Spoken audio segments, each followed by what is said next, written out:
My name is Dylan Peterson. I'm an intern at ICOA and an undergraduate student from Lake Forest College. I'm thrilled to welcome you to today's webinar, Launching Your Tech Careers Beyond the Big Tech by ICOA and CodePath. It's an honor to have each and every one of you here, joining us from various corners of the world. Before we delve into our discussion, a few quick housekeeping items. Feel free to utilize the chat box to ask your questions. We'll be addressing them as we progress through the session. And if you haven't already, please participate in the poll about the International Student Timeline. Now, I'd like to welcome Coach Kwan, founder of ICOA, to kick off today's session. Coach Kwan, the stage is yours. Amazing kickoff, Dylan. Great job. Thank you so much for helping me lead this event today.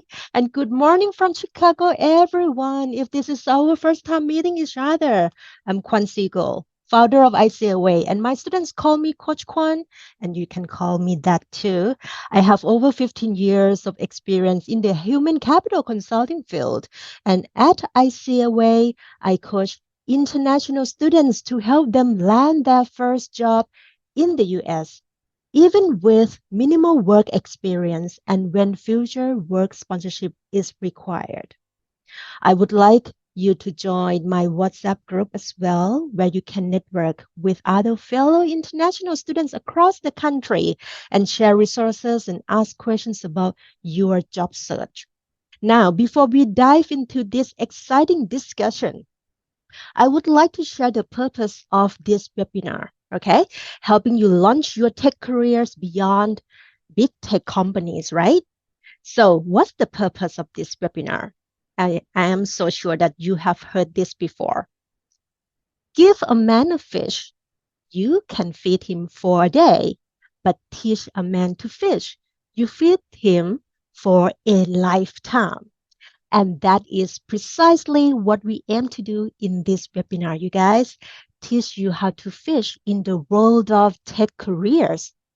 Big tech companies used to be like an abundant pond, right? But this year is not.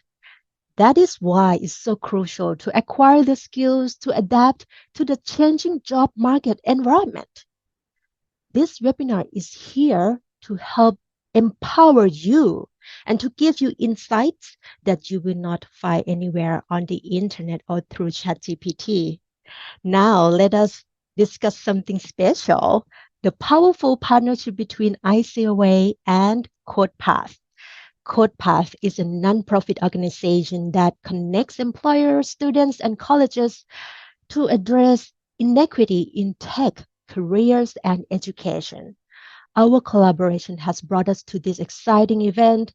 That is why I've invited an incredible career coach at CodePath, Kelsey Johnson, to share her valuable insights with us today. Kelsey's extensive experience as a career coach, along with her background in counseling and psychology, makes her the perfect co-pilot with me for our today's webinar. Without further ado, Kelsey, the stage is yours, and thank you so much for partnering with me today. Thank you so much, Kwan, for that warm introduction. I am so excited to be with you all today to share more about my perspective as a career coach and also a program manager at CodePath. So one thing I didn't know about Kwan is that students who work with Kwan, that they call you Coach Kwan as well. Sometimes I'm called Coach Kelsey, sometimes Coach K after the Duke basketball coach. But the core part of my mission is always coaching students into more effective and strategic job searches. Currently at CodePath, what that looks like is helping students explore their first tech roles or find paths into their first tech roles, which sometimes is in the tech industry and sometimes it's outside of the tech industry.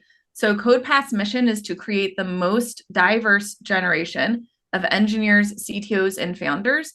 And we do that by not only offering career support services that are tailored to a job search in those areas, but also providing courses at no cost to students. So I'm actually going to put the link in the chat after I'm done speaking, but I wanted to quickly let you know some of the things that I most frequently work with my students on. I see students who struggle a lot with being creative in their job search, and I hope that's something we will speak to a lot today. And I think what that involves is students will sometimes start out in their job search following what they think are the rules of job searching. And I want you all to know that there are actually no rules. You get to make your own rules. And I want to empower you to go out and find what works for you, to try to find jobs, to try to find industries where you are seeing less competition, where you have a connection to make the job search work for you, because it isn't always going to feel like a fair process. It's not always going to feel like people are getting back to you. So let's make the job search work for you. And also something else that I see as a constant opportunity with students is how to more effectively and specifically pitch yourselves to companies and roles. Again, no one else is going to do that for you. Your resume is not going to go out and pitch yourself to companies. So think strategically, be creative, and we will cover a lot of that in our conversation today. So excited to be here. And I want to go ahead and pass the mic over to our panelists to introduce themselves. So let's start with Jennifer. Hello everyone. I'm Jennifer Peters, and I'm so happy to be with you here today. I lead the advanced analytics operations for Nestle Purina, and I'm focused on operations. So that's manufacturing, as well as working in supply chain and procurement. I've been with Nestle Purina for over 22 years and worked in a number of various roles.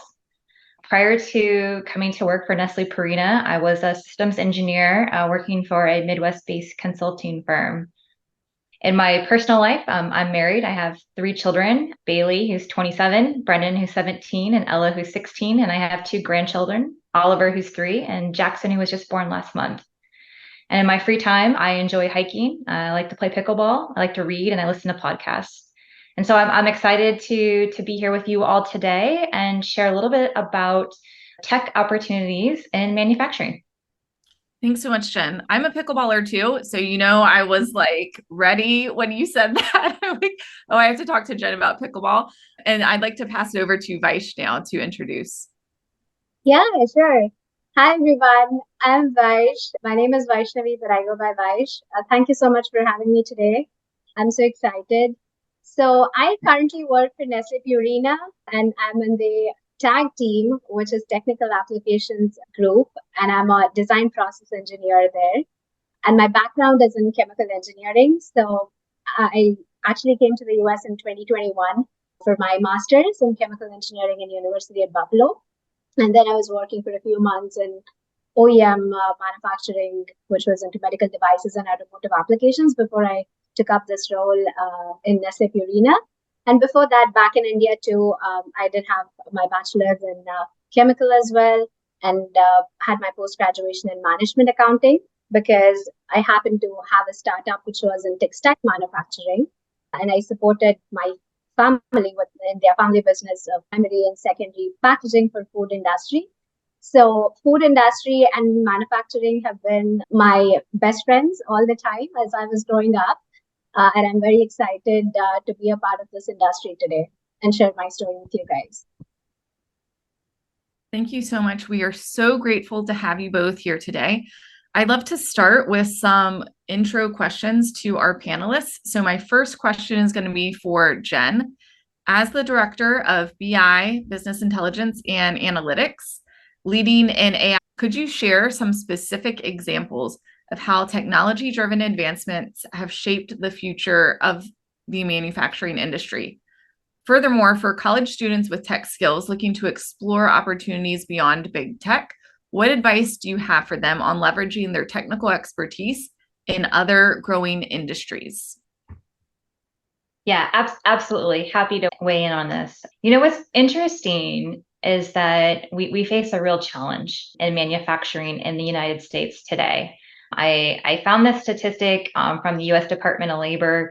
It said the manufacturing industry in the U.S. lost about 1.4 million jobs at the onset of the pandemic. And since then, Nestle Purina, as well as other manufacturing organizations, we've struggled to fill those job vacancies. And as of March 2023, U.S. Department of Labor said there was almost 700,000 open manufacturing jobs. And what's interesting about this and why it's driving changes in how we leverage tech in manufacturing is that without this pool of skilled manufacturing, workers and this pool of skilled labor, organizations have had to really think about their operations differently. And so we really had to come up with unique and creative strategies to transform operations in the absence, right, of this available pool of labor. And a key element of that is technology. So this means that we're looking at how do we leverage more automation? How do we use things like artificial intelligence and machine learning to reduce our dependency on human labor? Now, what it doesn't mean is that we see our factories going lights out or being completely automated. We don't see that at all. What we do see is that our highly skilled and talented manufacturing workers focus on the things that we need a human to do. And we leverage technology to automate a lot of those more routine tasks. This allows us to really optimize our labor pool. It allows us to be more efficient. It drives efficiencies and throughput. And really, we see this as a way of the future. But to do this, right, we can't do this digital transformation without investments in people and capability that can support the implementation and sustaining this kind of technology. So to do this, right, this means we need to look as an organization as like, okay, we need fewer manufacturing laborers, but now we need to go recruit more software engineers, more system engineers. We need data engineers, and we need data scientists, we need machine learning engineers, we need process engineers, and folks that really can support the investments and the sustaining of this kind of technology. So for me, I think this is the number one thing I see is kind of how manufacturing will evolve and how technology will play such a key role in that. I think it's going to fundamentally change the way that we work. And you're going to see more of these highly technical roles in manufacturing organizations to support this kind of automation at scale. Now, I think the second part of the question was really about, what can students who are looking at potential opportunities in tech in a non-tech company, right? What are some things that they can do to prepare themselves for this kind of future state? And what I always say is that in the manufacturing space, we have to think end to end. And so, yes, you need to have very strong technical skills and capabilities. But beyond that, what sets someone apart from the rest of the candidates is that ability to think big picture. So, for example, I want to look for a data scientist who has, who is very skilled in mathematics and coding, but I also want that person to be able to have a conversation with an executive leader, right? And understand the business and be able to ask good questions. And I also want them to be able to have a conversation maybe with a factory engineer or a production manager and be able to explain in layman's terms how the solution will help that person. And so it's that end-to-end mindset to be able to connect the dots and really communicate across different parts of the business in terms of different terms and technology, not only what the solution will do, right, but how it will relate to all of those jobs and roles. Thank you so much. That was an amazing answer. I'll pass it over to Kwan. I agree with you. This is an amazing answer, and it will help so many students today because lots of international students, they focus on just building their technical skills, but sometimes they don't know how to showcase their communication skill, which is so important. The ability to connect the dots, speak with someone that may not understand what you're working on, right? So this is going to be a great tip for students to help them build their career. Now, let us move on to the real stories from an international student that I'm so proud of, Vaisha Trode. Vais, could you please share with us a little bit about your journey in finding a job in this industry, fast-moving consumer goods as an F1 international student? We would love to learn about your motivation, why you chose this industry to launch your engineering career. Right. No, thank you so much. And Jen, amazing answer. I think she summed it up so well about the industry itself. So I'm very happy to share my story with you guys. As I mentioned in my story, for me, it was more about the industry which I grew up was food industry, and I had my startup in manufacturing. So I have been into these fields quite early on in my life. one thing definitely I would like to share as my story as an international student is that coming to the US happened all by chance. When I left everything, came over here, I was still trying to find my bearings and trying to understand how does the corporate world work here? Because working in a startup, you know how to manage resources when they are scarce. And when you're working in family business, you know how you are supposed to maintain relationships because everybody is related to you in one or the other way. And it's very complex as well. And it's more of the soft skill side things. And I was very ambitious and I'm not shy about that. I wanted to do things in a global scale and try to create an impact in a bigger pyramid in that case. And no better place would that be other than the US at this point. So when I came here, I wanted to understand how the corporate structure works here. If I have skills, which I did, and I know I did have skills, but I wanted to understand how do I navigate it to the right place at the right time. And that's when I met Kwan, and I was very fortunate to have you as my career coach as well, where you help me understand how to sell myself right. And I think one of the best advices which I've received is finding a niche. And I think it was very good for me to understand food was my niche and I wanted to focus on that. So this is something I wanted to share with everybody here is that more than my story is the way I approached it was kind of something which can help you guys is when you think about your skill sets, try to keep your eyes wide open and not focus just on the FANG industries or the big four consulting. They're not the end of the world. There are tons of other opportunities outside of that. And I think that is what you have to first come out of your mindset of, you know, these are the only industries I have to work for. And something that really helped in my niche was food. So I made sure that I kind of kept that niche till the end of my job search.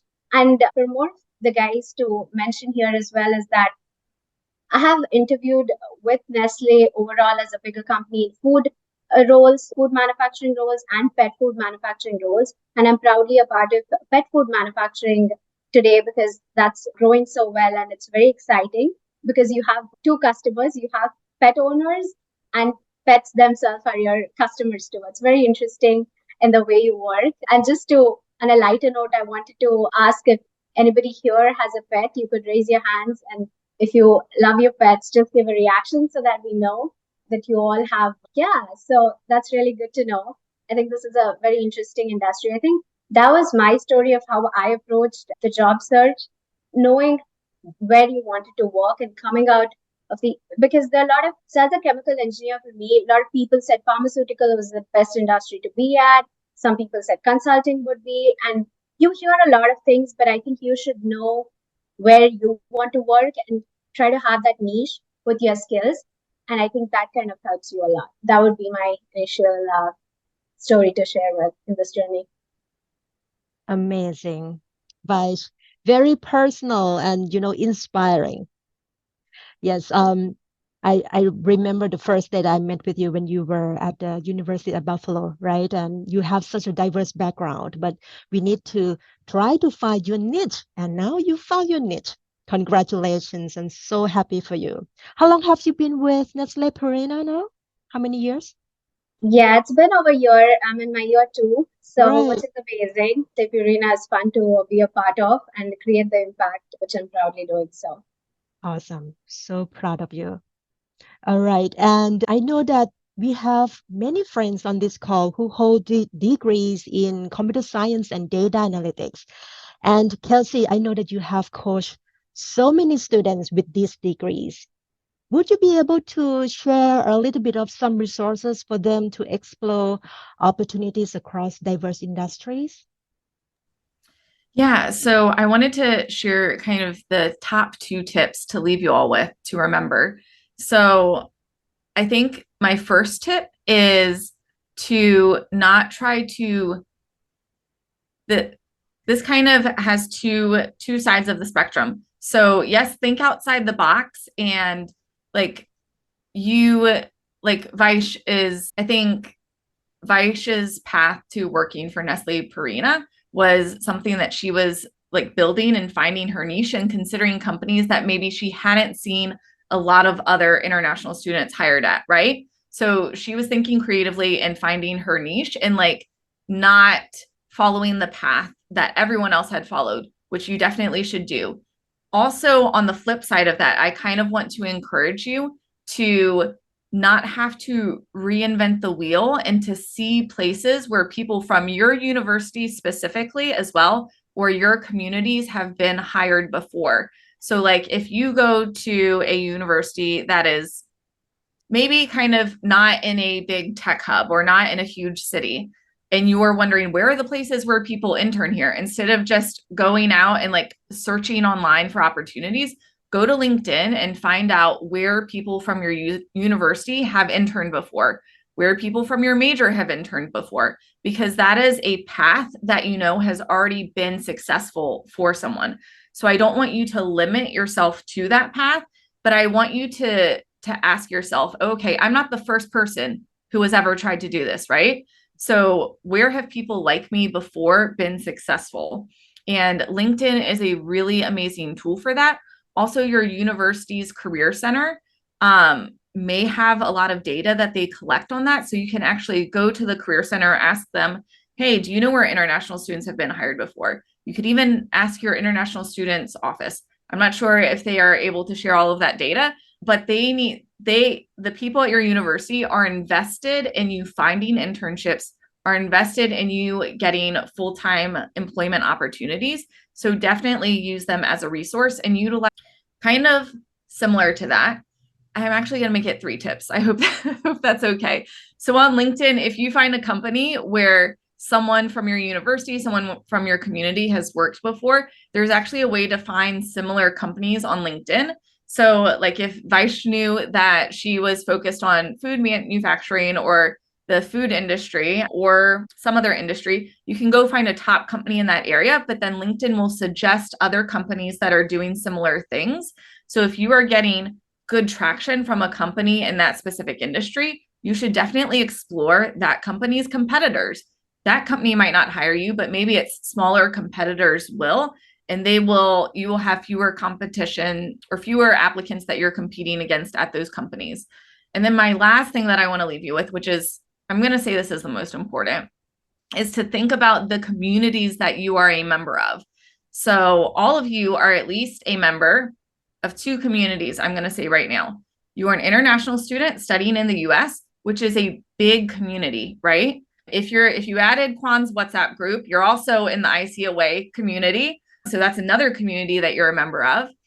And you are a member of your university's student and alumni community. So no matter what university you go to, you have an alumni base that you can tap into.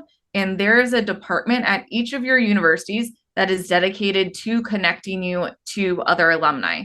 So at least 3 communities that you're a member of, but there may be additional ones. You could be a student who is a member of CodePath. We have alumni literally all over the country. You could be involved in other national student orgs. You could be another community that I could be a member of is like moms working in tech, right? Or I don't know if there's a pickleballers working in tech community, but maybe I'll create one after this call because there are some of us. Those are communities who you have instant connections with. You can see where those people have ended up working and also call on those people to be your network when you're applying to different opportunities. I'm sure all of you have heard that getting jobs in the US is all about networking, but it's like, how do I network? How do I build my network? It's easiest if you find these small communities that you're a member of. And if you don't have a community, if you don't feel like you're involved with a lot of communities right now, actually just search for your city or location and like a tech skill or an industry or a type of role that you want to enter. So like in the DC area, I was working with a student and their primary coding language is Python. So I'm like, and the student identifies as a woman. So I'm like, okay, let's look for ladies who are doing Python in DC and see what pops up. And we found multiple groups of programmers that are meeting in the DC area. So those are my top 3 tips. And I hope some of that was helpful. And I dropped my LinkedIn after this call. I would love to hear which of the tips you have found the most helpful. I'm going to turn it over to Kwan because Kwan has so much wisdom to share with you all as well. And this is something I'm really curious to hear about.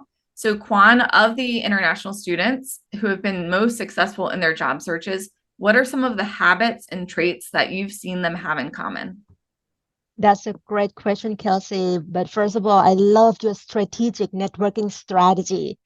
People give you jobs, right? Not the online system, not ChatGPT. So always connect with people in your network. Build your network is so important. Great advice. Now, come back to your question about some common behaviors or habits, right, of the students that usually succeed in job searching.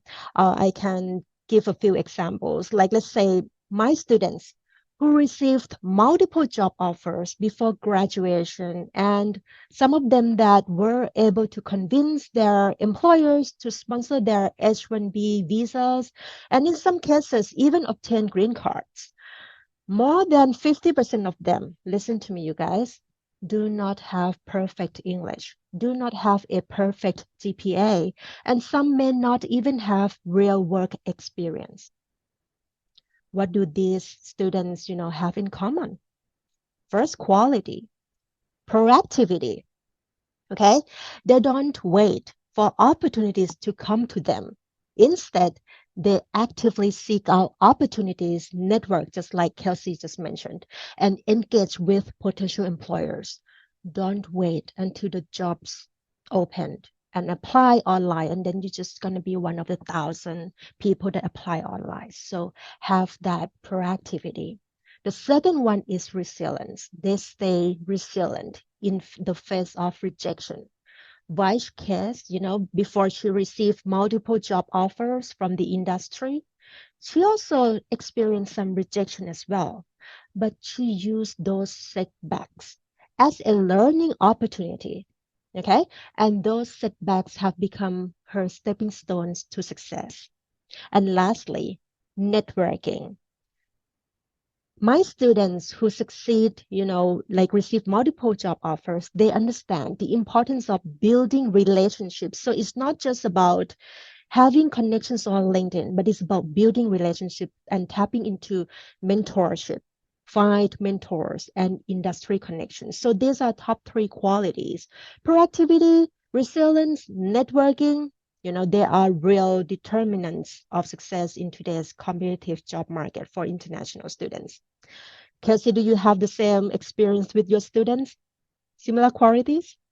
Yes, and I think the resilience like really stands out for me because all international students or anyone trying to break into a tech role, like you all are the most resilient. You have already done the hardest things. Like, so you may not realize how resilient, innately resilient you are, but you're resilient and you're adaptable. So really harness those skills to keep you kind of grounded in the value that you can bring. If you see rejections, if you get ghosted, this, maybe I didn't emphasize this before, but this process, the job search process, in case you didn't know, it's not a fair process. Like it's not always like the best people who get the job or the people who are the best academically. So sometimes it may not make sense. So those rejections are not something that you should take as like, oh, this is feedback about me, right? I say to wait until you get constructive and helpful feedback. And then when you get that feedback, you can consider it. But a lot of times in this process, you aren't getting feedback. So seek out mentors, seek out peers, seek out coaches, and people who care about you and are invested in you for good feedback. But the rejections or not hearing back, that's not helpful. Excellent. I love it. Now let us move on to the next one, which is so important. Okay. We already explored some of the qualities that help international students stand out, right, in the job market. But now let us shift our focus to something broader, something that international students can bring to the table, which is diversity. DEI, diversity, equity, and inclusion are now gaining momentums in many industries. So my question to our panelists today, how can international students play a role in promoting and contributing to this initiative in their fields, and how does that impact the industry? Jen, can you share with us from the leadership? I'll kick us off, Thank you. and then I'll see if others have thoughts as well. But I see international students playing a really key role in this space. We are part of a global economy, and large CPGs and manufacturers and other companies, right, in this space our customer base is global. And so we want diversity of thought and background and perspective in our workforce, because in my experiences, I've had some of the best high performing teams when I've had that diverse team makeup, because we think differently and we have different experiences. We bring different things to the table, and that often results in creativity. It results in innovation, and ultimately it results right in results. And so I think companies are looking to continue to grow their DE&I efforts. They're looking to be intentional about reaching out to a more diverse pool of potential candidates.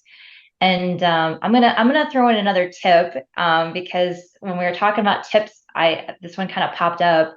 One of the ways they're doing this is through strategic partnerships with schools. And I can speak to one that I'm aware of that we've used in my organization. Is we have a partnership with the University of Michigan. We're working with their Department of Engineering and Computer Science, and we have partnerships to do programs with students where they either work remotely or they come on site depending on the program, and they work with us for 3 to 6 months on a project. And it is a fantastic way to stay connected to a diverse and really creative and different group of students that are doing amazing things in academia. But know that we are absolutely looking to that as a potential future talent pool, right? For when we look to bring in new associates into our organization. I love it. Right. These days, it's not just about the employers, but the partnership between colleges and employers are so strong. Thank you for sharing your experience, Jen. Yeah. Vice, you have any hands-on experience as an international student in your organization that drive Yeah, DEI? definitely. Yeah, I think that's a very good question. As Jen again very well summed up, is yeah, diversity of thought and all of that is really critical for all the companies. For me personally, and to some of the points which Kelsey also mentioned, is mentors. I try to find mentors inside the company itself, including Jen being one of them. People who have had the opportunity to grow through this company and have done things. It's always good to have mentors in the company and try to get their perspective about things. And on terms of D&I, so for me, I recognize or identify myself as a woman engineer. So we have Society of Women Engineers, we have Women in Engineering in Nestle Purina that I'm actively a part of. And also we have on this side, I identify as an Asian. So we have Asian Pacific Islander group in DEI. So I think the companies have opportunities and they have the ERG groups specifically, crafted out for everyone to be a part of. But I think it is our responsibility to be active participant and contribute towards it. I think the approach of what company can do for you all the time has to be reversed around and asked about what can you do to the company. If you're being a part of women in engineering, you're talking about diversity. If you think you're diverse, what are you contributing towards that group, towards the company? I think that approach kind of changes a lot of things. So everybody goes with the fact that, oh, we don't have this group. If we don't have one, create one. I think that's how you go about it. And if you see that there's a gap, let's do it together and find the people who can. I think that's how you also network with the people in the company, and maybe you have similar interests and you can share. Maybe you accidentally happen to work on the same project, and that's going to work great. So I think that approach of making it happen, and I know everybody is busy in your work, but you should learn to craft out that time to do these things, which are kind of volunteering. But I think that adds a lot of skills, soft skills, to your personality, which will help you grow as well. And I think I'm very fortunate that my leadership and the company supports me in all those initiatives. With your interest, company sees that you're interested in doing that and they will support you. I think that's about it. It's how much interested are you in doing it too matters, and people always think that, oh, maybe they don't support us with that. But have you ever showed interest and contributed something? That's the question you should ask yourself, I would say. So, yeah. So good. Love it. If they don't have one, then you create one, right? Why follow the norm? You lead because you bring value, and the company this day, they value global scale. Thank you so much, everyone, for sharing your thoughts on the DEI topic. So important. I know that we, a little bit behind schedule right now, so I would like to dive into some pre-submitted questions. Dylan, can you please share the screens? And these are top 3 common questions. Now let us walk through the first one. What are some of the pros about working in tech careers, having tech careers outside big tech companies that you would like to address? I'll Vaj, start. would you Yeah, like? I'll Yes, start. please go ahead. Okay, because I have friends that went and worked in, big tech, and I took a different path. And two things that I see as a benefit of working in tech outside big tech. The first one is being able to work on diverse projects. So let me explain. I have friends that went to go work for Microsoft, and they have this very specific role in the team. And so they may work on one piece of an application, and they're responsible for this one small piece, right? And so they're limited in what they get to do because it's such a large tech giant, right? That their ability to work on diverse projects and different kinds of technology is somewhat limited. And so outside of big tech, when you look at, whether it be manufacturing or elsewhere, I think you run in when tech is not their primary function. When you're in technology, you get the ability to be a little bit more broad in how you apply your skill sets. And for me, I think that's really interesting, and it also allows you to grow your skills. So the second thing I wanted to say I think is a benefit is work-life balance. And I don't think I'm going to surprise anyone when I say that they've probably heard the stories that you go to work for big tech and it is very, very intense. And I have not had that. I have not personally worked for any of the big tech companies, but I've heard that from lots of my peer group. It's very, very intense. And so people say, well, you go work for big tech and then 3 to 4 years you get burnt out and then you end up working someplace else. I think outside of that culture, I think you're going to find there's a better balance with work life and personal life. And so I think that's a benefit there. And I'll also say too, I think, getting to be part of an organization that allows people to move around and do different things and have different experiences, I think has been really beneficial for me in my career. And so I like that ability. So important. I love it. I think, especially professionals in this generation, they love that flexibility, and work-life balance, so important too. Now, next let's jump to the next question. What are resources and networking opportunities that you recommend professionals or students to explore if they want to connect with professionals that beyond big tech? Maybe this question, Vice, can you cover this question? Yeah, I think this would be a good question as well. Sure. I think it's very important to network before definitely getting into a role to a company specifically. So again, I would, if you have questions related to the industry, it's always nice to ask the questions to people on LinkedIn and things of that nature, which is the norm people do. But I think outside of that, and some of them were also mentioned about talking to your alums who are in a particular university and things like that, definitely works. For me, it has also worked to be a part of conferences. I have myself been a part of Society of Women Engineering conferences, maybe SN conference. So wherever the organizations I found myself related to and I thought I could bring value, I was a part of that organization and was a part of the conferences where I was able to network with people, again, concerned with my niche, which I was working in. So I think that kind of helped me get closer to that as well. And I think that needs a lot of proactiveness, which was already brought up earlier too, is that, and whenever you go and talk to a person, I think the approach has to be more about understanding what is that person or that industry struggling with and how can you help them with that.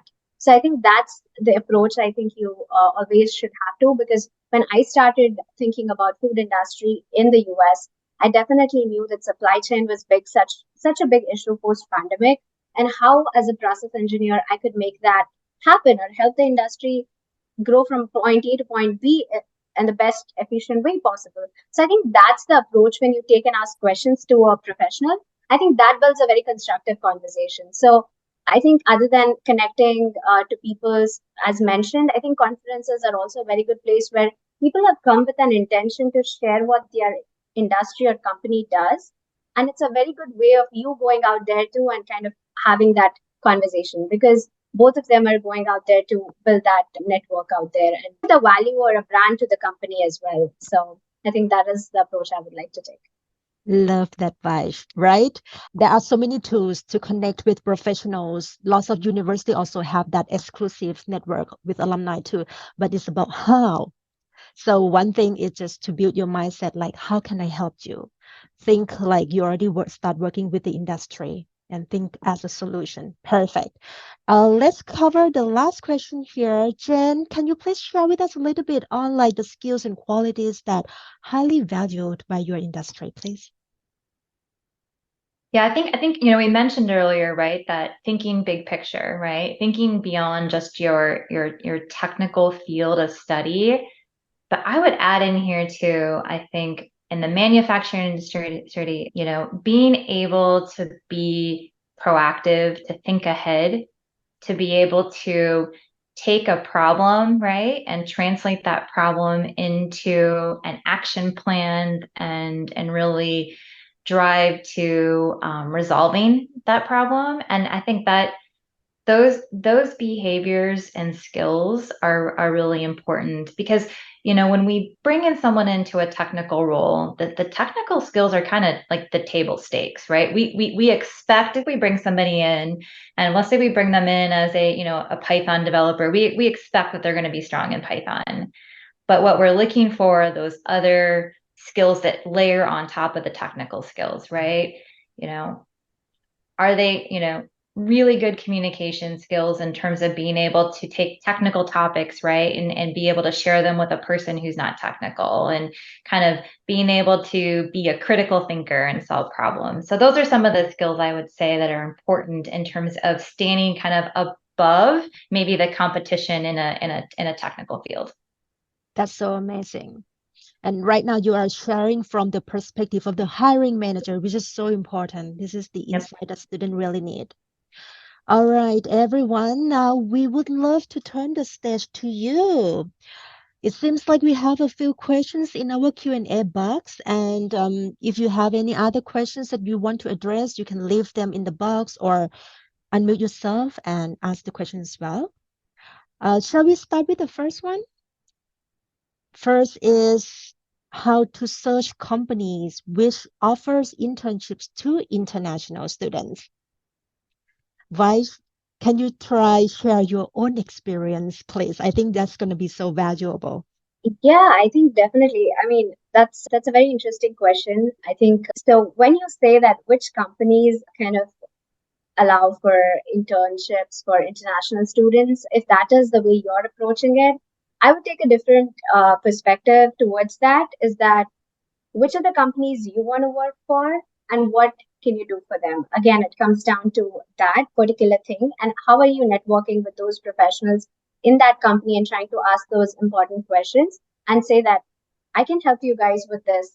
Is there an opportunity or a project which I can work with? So I think, as earlier mentioned too, as I said before joining Nestle Purina, I was a part of Research Foundation back in University at Buffalo.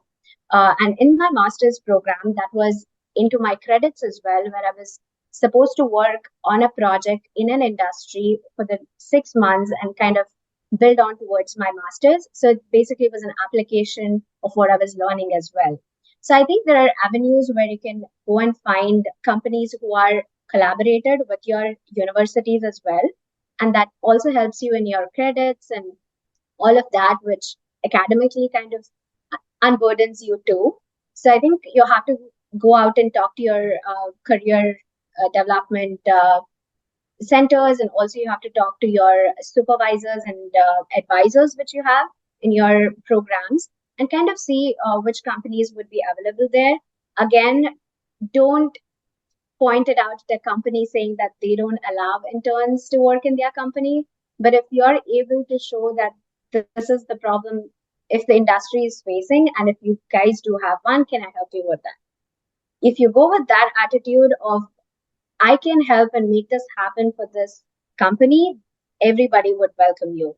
I think that is the approach you have to take rather than pointing it out at the company saying that, oh, they don't take interns specifically. So I think that is the approach I would take. Love that. Right? Don't take no as your answer. And at the same time, show your value first. Because sometimes company will see investing in international students as an extra cost. So show them that cost to benefit instead. Love it. Kelsey, what will be the next question that we should cover? I know that we are, Yeah. on top of the hour right now. So we have 2 questions on CPT, and love seeing a CodePath student in the chat, but how basically asking what's the most effective way to reach out, and when it is an outreach message that is sent with an application or a pitch message that is sent with an application. And kind of the top 3 tips that I'm going to give there is to make your message specific. Recruiters get a lot of messages in their inbox. And so if you're only reaching out to recruiters and not hearing back, it's because you're only reaching out to recruiters. So other people in the company can refer you, can give you advice, or can place referrals. So especially during this busy September season, I know all of you are like feeling like I am during the season, which is like, it's so crazy busy and you just started back to school. Recruiters are feeling the same way. So find to reach out to a recruiter, especially if you just met them at a career fair or at an event. But when you send that outreach message, send something specifically that you learned from them. With all of you, I asked you to reach out to me on LinkedIn and to share something specific that you learned in this session. That's the kind of specificity that I want you to practice. The second thing is that I want you to actually highlight what job you're interested in and why you think you would be a good fit. If you have applied for that job, that's even better. You don't have to reach out before you apply for a job. Sometimes a referral or advice can be given retroactively, and I don't want you to necessarily wait a long time for that referral. But if you say that you applied for an opportunity and here's why you think you're the best fit for it, they already know that you're invested in the company, that you want to work for them. And highlight really quickly like the top 3 skills. Like Vaish was saying, tell them what you would bring to their team. And then the third thing is to make it very easy for people to help you. So if you ask someone to jump on like a half-hour call with you, again, people do not have the time now. So a way to make it easy for people to help you, a line that I love is, do you have any advice for making sure my resume gets seen? Another way I've seen it is, do you have any advice for helping make sure I get to an interview round or something like that? And if you keep it simple and don't ask for things that people can't give you, like a job, I can't give anyone a job, unfortunately. Other people have to weigh in. And sometimes I can't give a referral if my company doesn't have a set referral process. CodePath is like a small startup. So what I can do is like give you advice. And if I feel convinced of the value you would bring, I'm going to DM someone and let them know that they should look out for your application. So 3 tips, and make it easy for people to help you. They actually want to help you. You have never been more, I say, helpable than you are right now. You're a student trying to break into the industry. People know the industry and like the job search is kind of crazy right now. So people actually want to help you if it doesn't require a ton of their time. I love the technique about be very specific. What about we choose one more question to answer and then we can wrap the session up, and then I can also select some of these questions to answer in the group chat too. Yeah, I think a good last question would be like, have you seen, and this might be for you, Kwan, but have you seen any changes in job opportunities for international students? Like, what are some trends that you're seeing, some insights that you're getting, new ways that students can make themselves stand out at this moment in time? Great questions. I would say right now the job market is challenging for both, international students and domestic students. The challenge for international students stay the same, right? You need to be extra good. If we compare to the previous years, especially during the pandemic, it is more positive right now for international students because of the, visa nuances in the past, especially with the different administration when they were not, the big advocate to international student workers, right? So there was lots of nuances that we need to look out for. But right now, it is actually more positive because the policy is stable at this point, and you need to follow the same strategy, network, and find your niche, and also understand what the employers look for. That would be my answer. If you have any follow-up, please feel free to, turn up your camera or ask questions live as well. All right, we are on top of the hour right now. Before we wrap things up, maybe one last thought from our panelists. One thing that will help our students keep motivated and empower them. Please, Kelsey, would you like to kickstart? Oh, it's toughest for me to pick one. I know. But I'm going to say to find a support system during this time.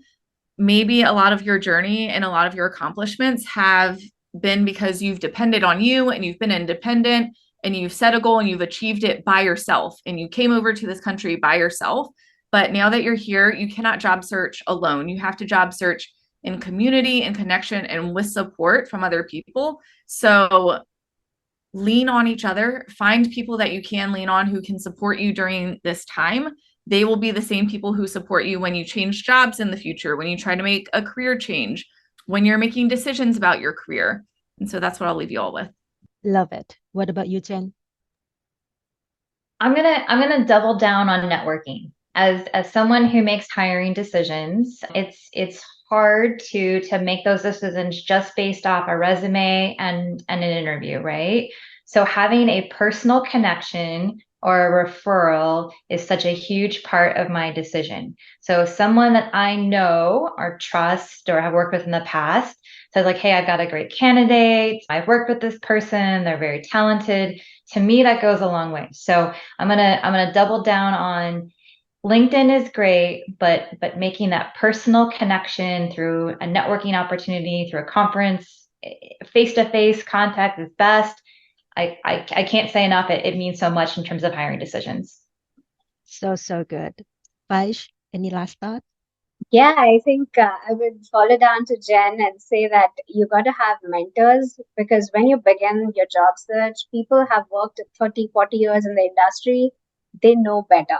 I think you should agree to that. Maybe you have skill sets regarding the tech industry or the tech tools which you have, but I think how to apply them and how to make use of them with the best interest is your mentors are going to direct you towards the right direction. I think we have always overwhelmed ourselves at this point with too much of information.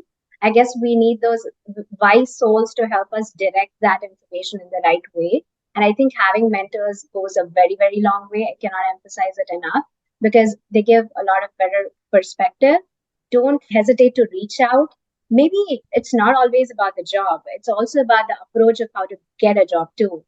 So I think you should always focus on having mentors who can help you with that. And mentors have helped me a long way in my life, so I cannot emphasize it enough. So I think that would be a big one to follow. Perfect. So practical. And from me, remember everyone, nothing great ever comes easy, but it will be worth it. Okay.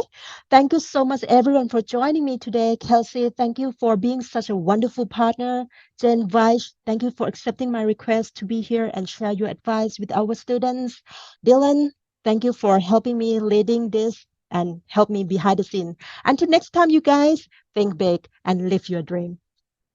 Good luck. Thank you, Thank you so much. Bye, everyone. Thanks, everyone. Take care.